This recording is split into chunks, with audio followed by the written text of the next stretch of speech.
kung nahuli nilang talaga si Saldico, it's good for the country.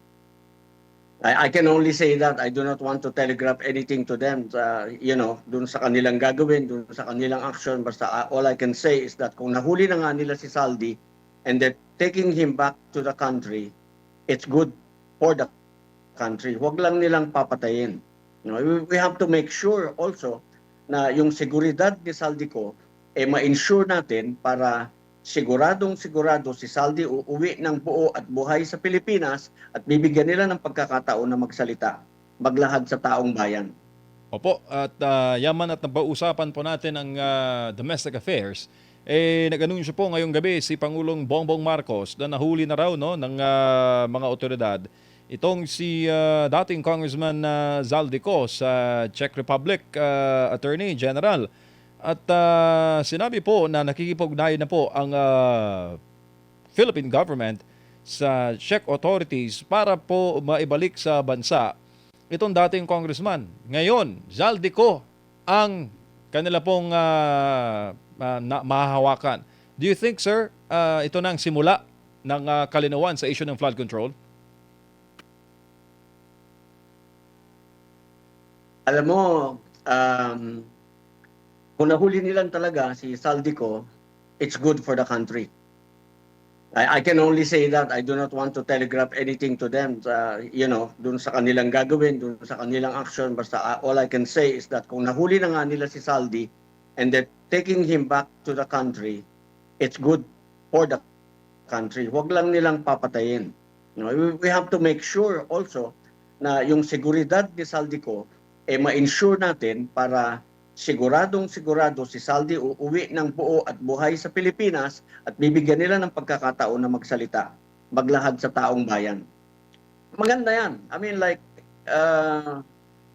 alam mo, kung ako halimbawa, nasa gobyerno, I am going to offer Saldi, gagawin kong state witness si Saldi. Yung mga mobster, yung mga mafia sa Amerika, hindi naman yun na-penetrate ng gobyerno until nakakuha sila ng mga katulad ni Saldico. I don't want to say anymore, but I'm telegraphing some messages to them already. So, pag-usapan natin yung mga muna.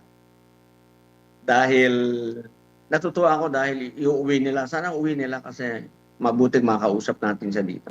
Opo, tsaka ang tanong dito, sir, kung bibigyan ba nila ng pagkakataon na makaharap doon po sa Senate Blue Ribbon Committee.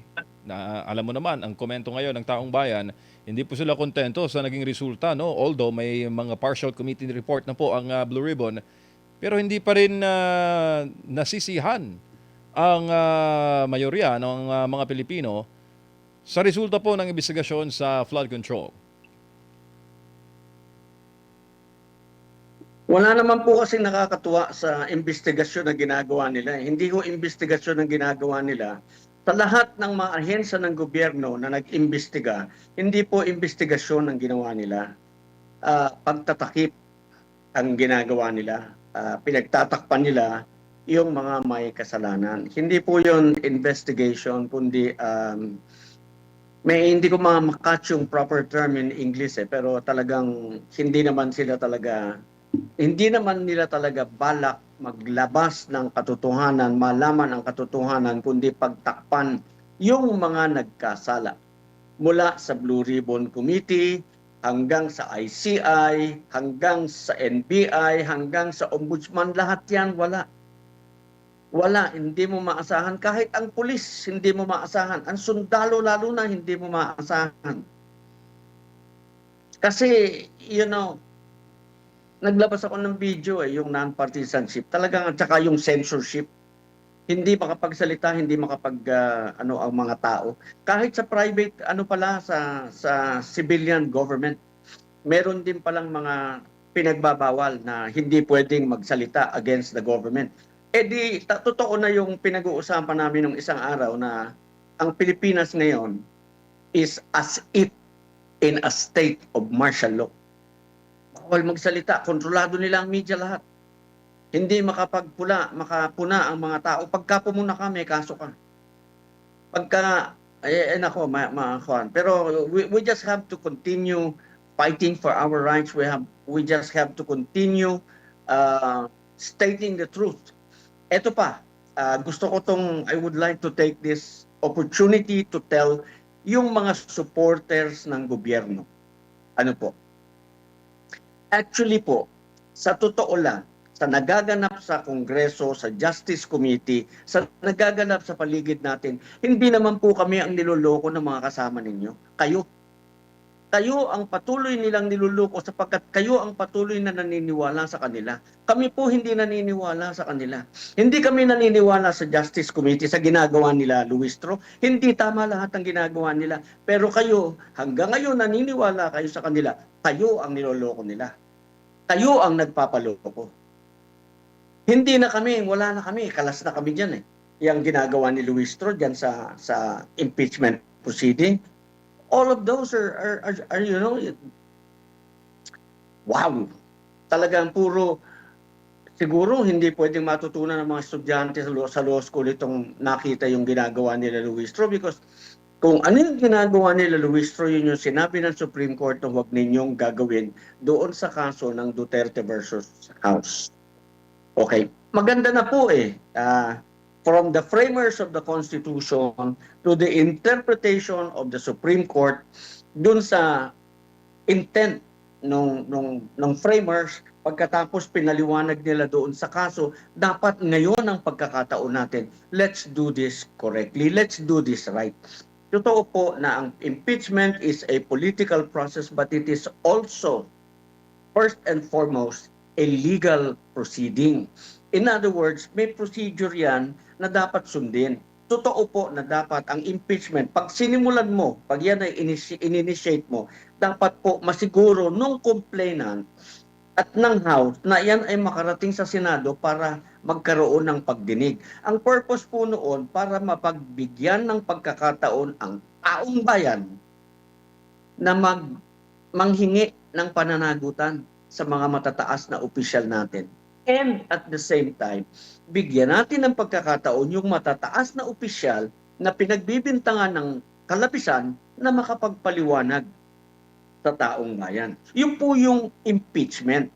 Impeachment po is kumbaga, sabi nga ng Supreme Court, it is an armory that is not used for everyday life.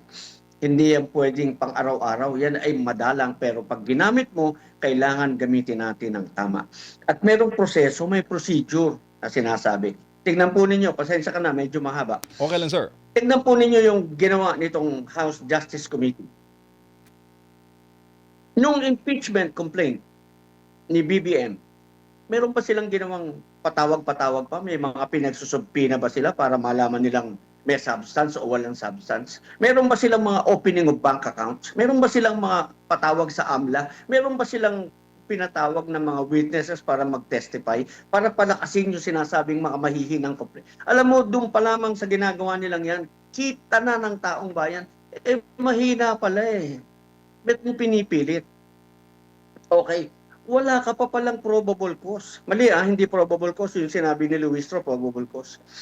Prima facie evidence sufficient to sustain a conviction. Wala ka pala nun. Bakit mo sinabing may substance? You see? So makita mo yung pagkakaiba, how the impeachment complaint against Bongbong Marcos was handled by the same Justice Committee and how they are handling the impeachment complaint versus Sara Duterte. See? Ito pinipilit nila. Ito, tingin ko pa medyo moving forward, fast forward tayo. Tingin ko, alam nila unconstitutional na sila eh. Mapoprohibition na sila ng Supreme Court very soon. Because, nakakapangyarihan ng Supreme Court yun to stop them.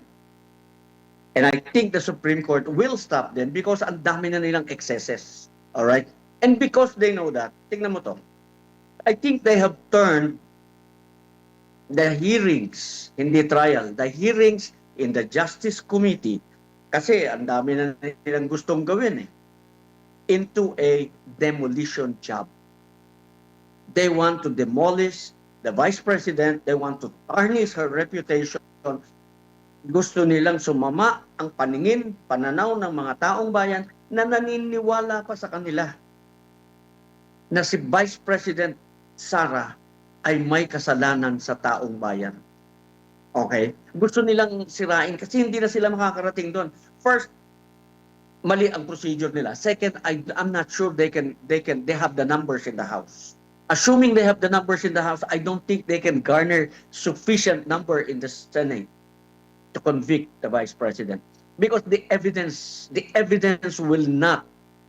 cannot sustain. Kita na namin eh. Kasi ang dami mo nang pinaggagawa eh. Ang dami mo nang gustong dagdagan. You are supplanting, you are supplying additional evidence to strengthen the complaint. Eh yung complaint po, simula pa lamang, sa form pa lamang, must be able to stand on its four corner. The four corner of that document, dun siya paninindigan. It will rise or fall depending on the strength of the allegations in the pleading. Tatlong bagay lang po. May allegation ba yan ng grounds? 1 to 6. Di po ba yung betrayal of public trust, yung graft and corruption, yung bribery, yung culpable violation of the Constitution, yun. Kung meron nun, meron ka bang allegations? Yun yung sinasabing ultimate facts. Meron ka ba? Meron ka bang allegations supporting the number 1? And kung meron ka bang ebidensya? 1, 2, 3, if your answer is yes, may substance ka, you go. Ka na magsasampi na, kung sino-sino pa ang gusto mong paapirin. Yun na yun. Doon, rise or fall, depende na sa abogado kung yun ay tutuloy o hindi tutuloy. Yun lang po. Kung no ang sagot mo doon sa tatlong yun, you do not have the substance, dismiss it. I-recommend mo na ng dismissal sa plenary. Stop wasting people's money. Yun po. Ulitin ko. Hindi kami. Hindi na kami naniniwala sa inyo eh. Ang niloloko ninyo yung mga naniniwala pa sa inyo na mga muntik na ako man doon, sabihin ko sana loko-loko eh.